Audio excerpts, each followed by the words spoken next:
since we had this service. Ni muda mrefu ambao umepita. But I thank God it is back. Lakini namshukuru Bwana ya kwamba imerudi. Praise God. Bwana Yesu asifiwe. Are you happy? Uko na furaha? You seem you are not happy. Are you happy? Mko na furaha? Oh, God bless you. Mungu awabariki. I may not take much time. Na sitachukua muda mrefu because of time. Kwa sababu ya muda. We are not used for that period. We have not used to have two services. Tujazoea kuwa na ibada mbili. So I believe that the Holy Spirit will help us to adjust our time. Najua ya kwamba Roho Mtakatifu atatusaidia to adjust masaa yetu. Praise God. Bwana Yesu asifiwe. I have a word of God. Niko na neno la Bwana.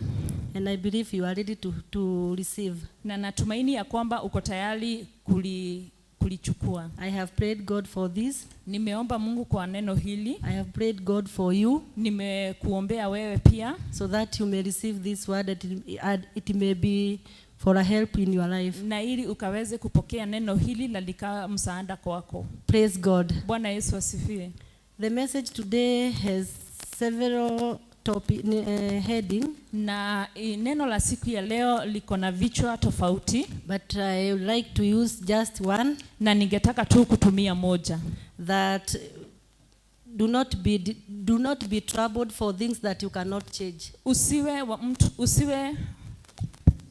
Usiwe wa kusuburiwa na mambo ambayo hauwezi badilisha. Praise God. Bwana Yesu asifiwe. Thank you.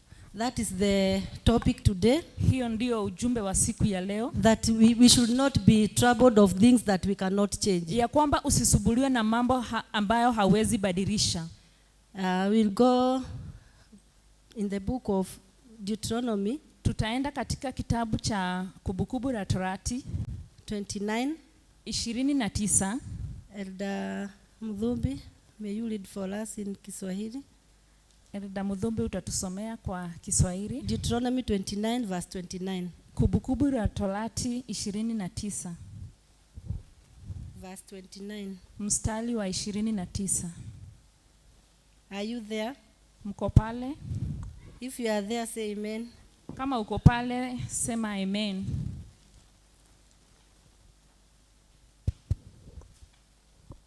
Deuteronomy 29:29. Read for us, Elder.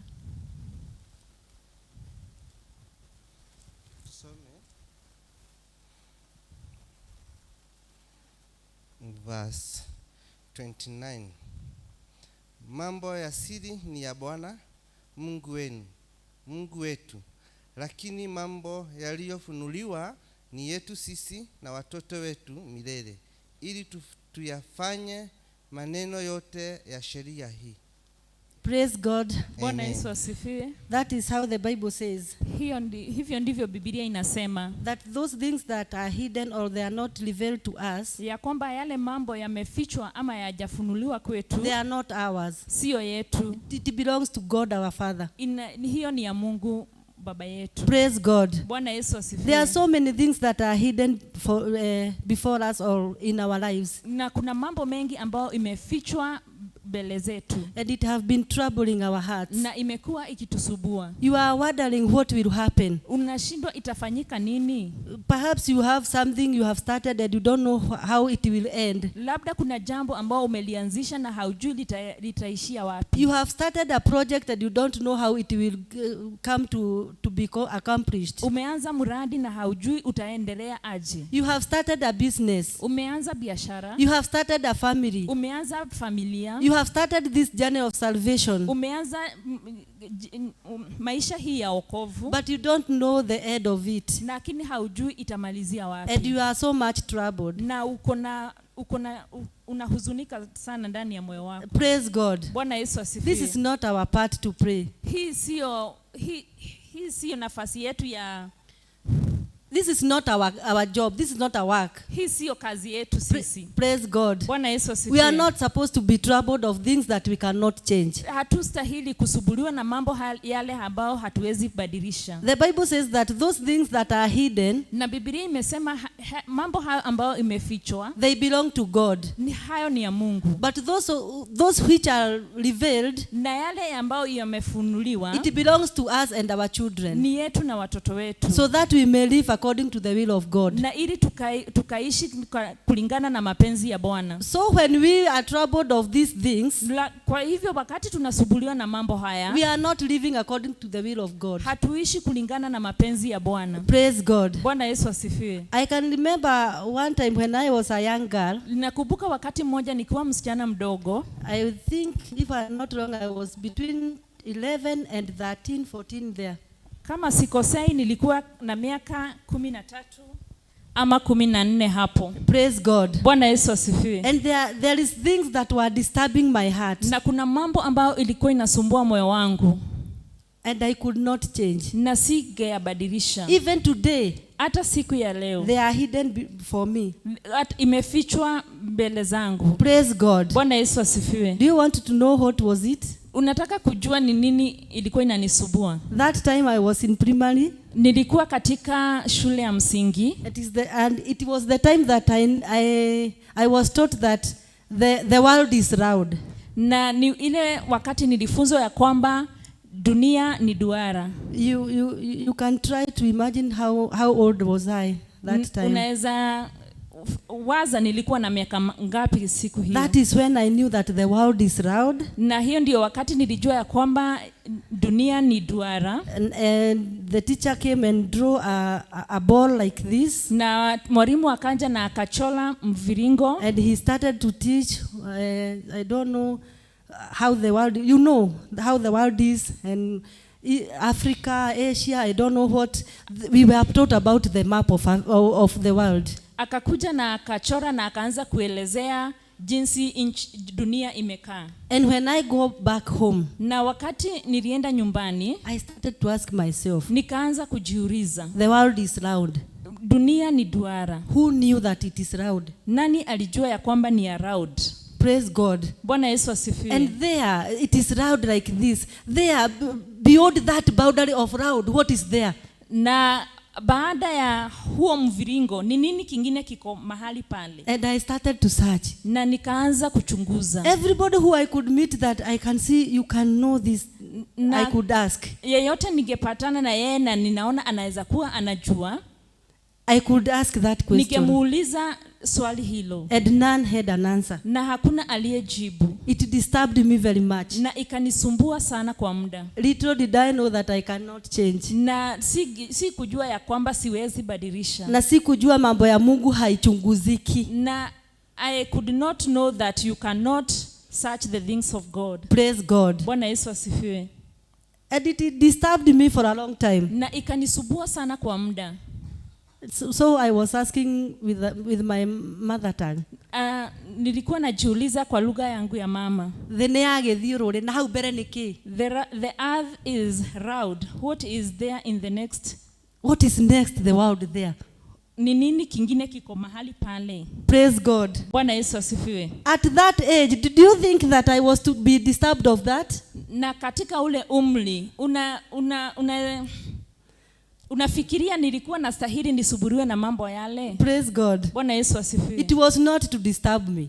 Haikuwa inastahili inisubue. Because even now, kwa sababu hata sasa, I'm almost to turn 50. Niko karibu kufikisha miaka 50. If you round off to the nearest 10. Nikienda kwa hiyo ingine round off to the nearest 10. I'm almost 50. Na nikijumulisha hivyo, you know, round off to the nearest 10. So I am over 45, between 45 and 50. I'm almost 50 there.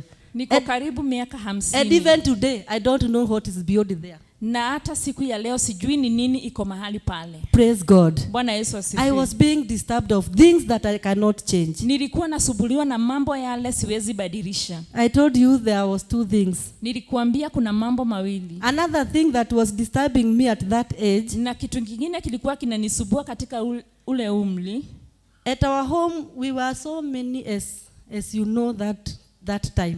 Na kwetu nyumbani tulikuwa wengi sana katika ule wakati. You know how families were at that time. Mnajua familia jinsi walikuwa wengi wakati ule. So we could surround our kitchen like this. Tulikuwa tunazunguka jiko letu namna hii. And a big pot on fire.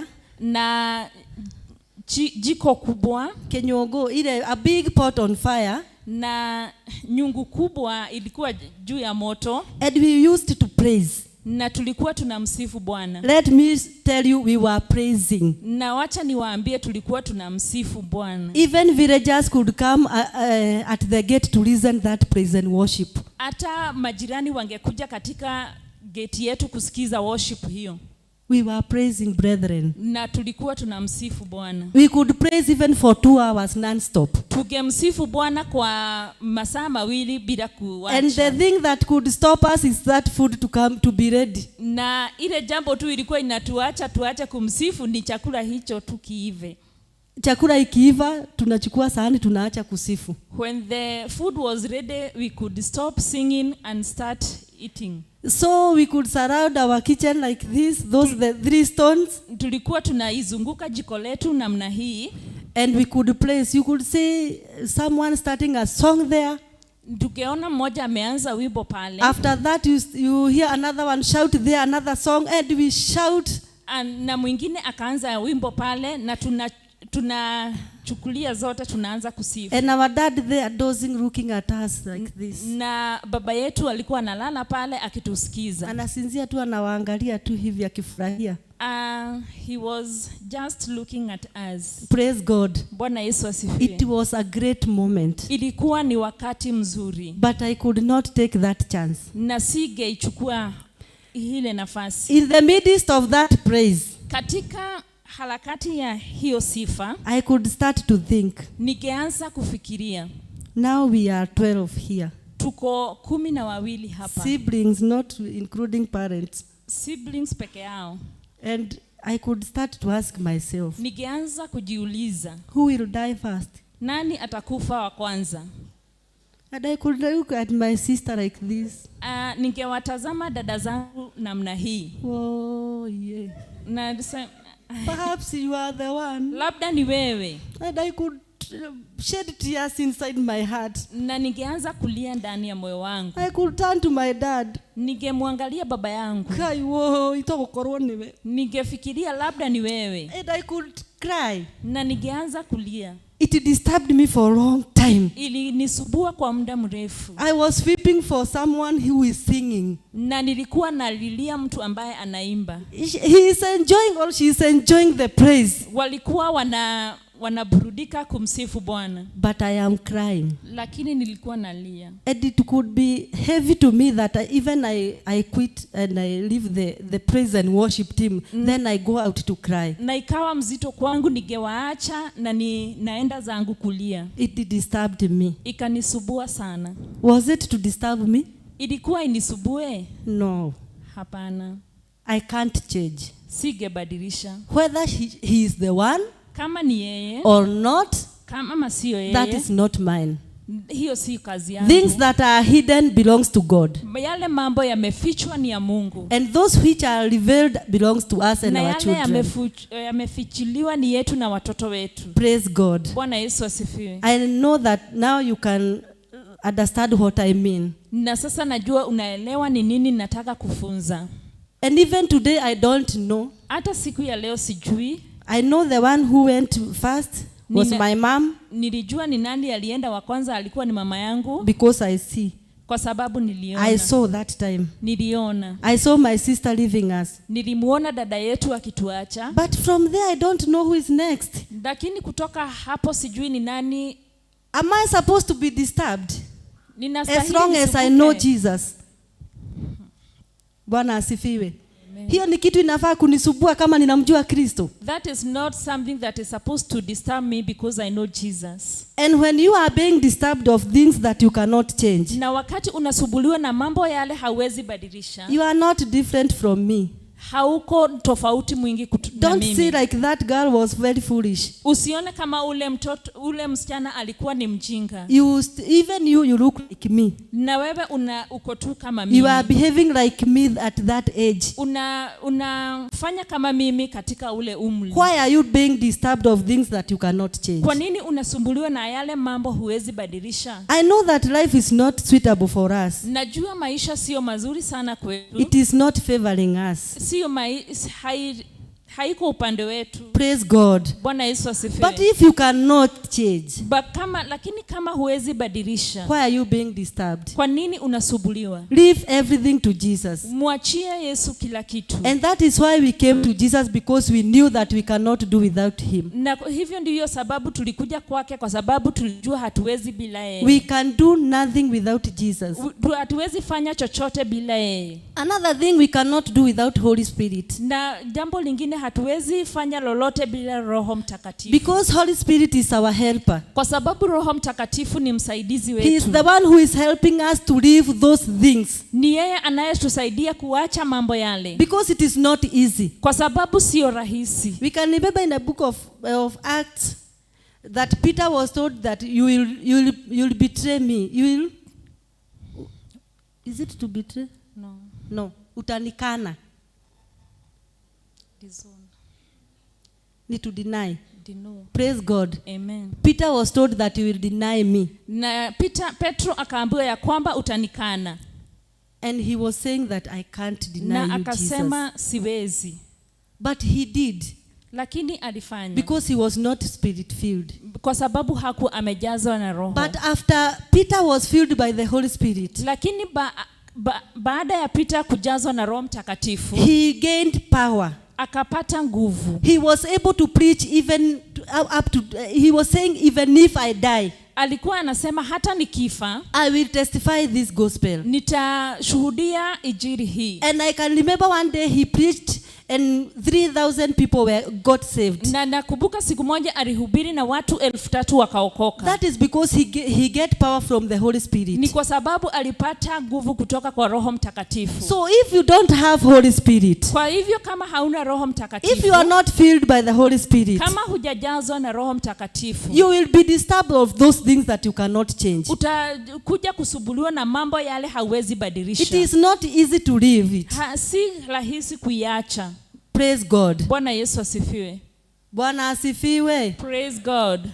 If you go back in mind, ukirudisha mawazo yako nyuma, you will know what God have done for you. Utajua ni nini Mungu amekutendea. You will see miracles that God have performed in your life. Utajua miujiza Mungu amefanya katika maisha yako. And that is an evidence that God can do. Na hiyo ni jambo ya kukuonyesha kwamba Mungu anaweza tenda. But when it comes to faith of future, na inapokuja uamini ile kitu hauoni, inakuwa ni kama iko ngumu. Praise God. Bwana Yesu asifiwe. And the same person have witnessed God doing things in his life. Na huyu mtu ameshuhudia Mungu akifanya mambo katika maisha yake. But you decided to be disturbed of things that you cannot change. Lakini ukaamua usumbuliwe na yale mambo ambayo huwezi badilisha. Praise God. Bwana Yesu asifiwe.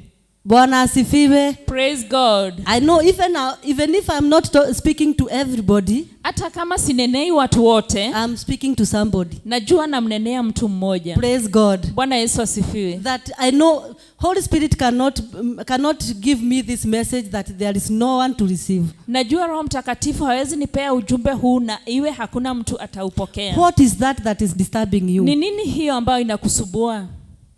Praise God. Bwana Yesu asifiwe. Can you change? Unaweza ibadilisha? If not, don't be disturbed of it. Kama hauwezi, isikusubue. Leave it to God. Iachie Mungu. Praise God. Bwana Yesu asifiwe. Let us look at in the book of Philippians chapter 4. Tuangalie katika kitabu cha Wafilipi mlango wa 4.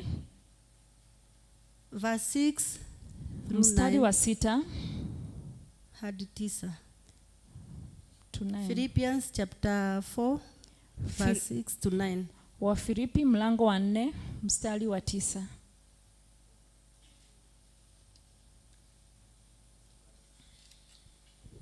Verse 9.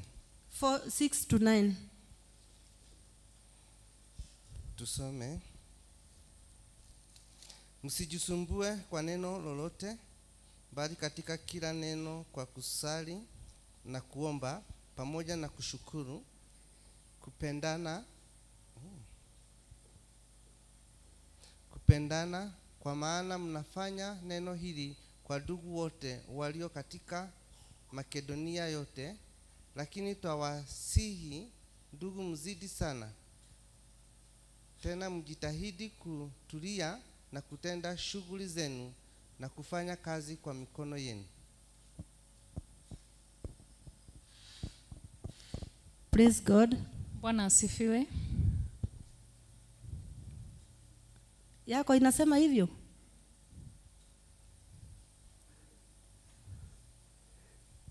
Nimesema Philippians chapter 4. Wafilipi mlango wa 4.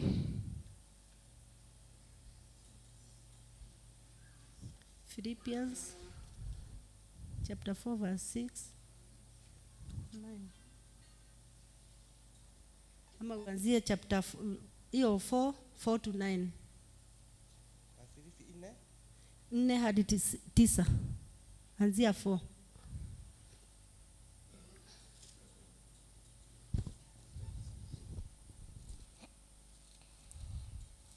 Tusome Wafilipi 4 kuanzia 4 na kuendelea. Furahini katika Bwana siku zote, tena nasema furahini. Upole wenu na ujulikane na watu wote, Bwana yu karibu. Msijisumbue kwa neno lolote, bali katika kila neno kwa kusali na kuomba pamoja na kushukuru, haja zenu na zijulikane na Mungu. Na amani ya Mungu ipitayo akili zote itawahifadhi mioyoni mwenu na nia zenu katika Kristo Yesu. Hatimaye ndugu zangu, mambo yoyote yaliyo ya kweli, yoyote yaliyo ya staha, yoyote yaliyo ya haki, na yoyote yaliyo safi, yoyote yenye kupendeza, yoyote yenye sifa njema, ukiwapo wema wote, ikiwapo sifa nzuri yoyote, yatafakarini hayo. Mambo mliojifunza kwangu na kuyapokea na kuyasikia na kuyaona kwangu, yatendeni hayo, na Mungu wa amani atakuwa pamoja nanyi. Verse 10. Nalifurahi sana katika Bwana, kwa kuwa sasa mwisho mmehuzisha tena fikira zenu kwa ajili yangu, kama vile mlivyokuwa mkinifikiri hali yangu, lakini hamkupata nafasi. Tufikishe tu hapo.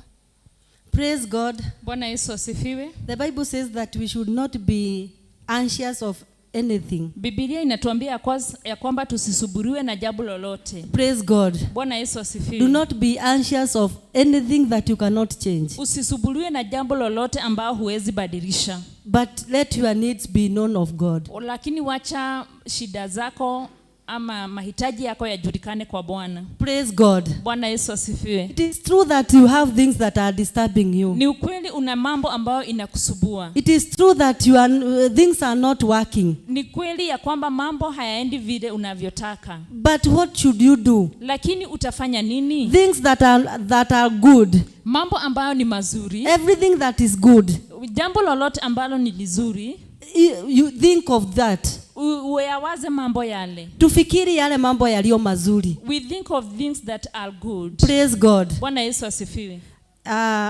When I was thinking of this word, na wakati nilikuwa nawaza kuhusu ujumbe huu, Paul was speaking to Philippians. Na Paulo alikuwa wananenea wa Filipi. And he was saying that things that you learn from me, na alikuwa anawaambia mambo ambayo mlijifunza kutoka kwangu, put in action. Muyafanye. Praise God. Bwana Yesu asifiwe. Everything that you have learned from me, mambo yote ambayo mmesoma kutoka kwangu, that we may put in practice. Ya kwamba muyafanye mambo yale. Praise God. Bwana Yesu asifiwe. What have we learned from Jesus? Tumesoma nini kutoka kwa Yesu? Jesus was not received by the Jews. Na Yesu hakupokelewa na Wayahudi.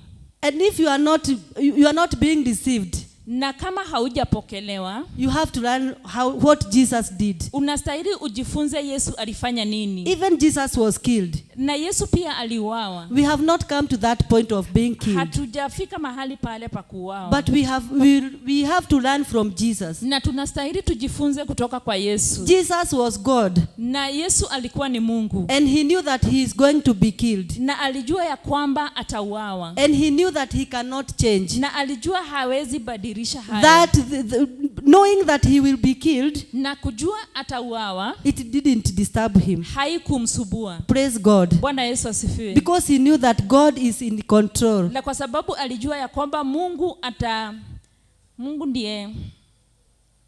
Praise God. Bwana Yesu asifiwe. Even as today, hata sisi siku ya leo, we believed Jesus that can save us. Tunajua ya kwamba Yesu anaweza kutuokoa.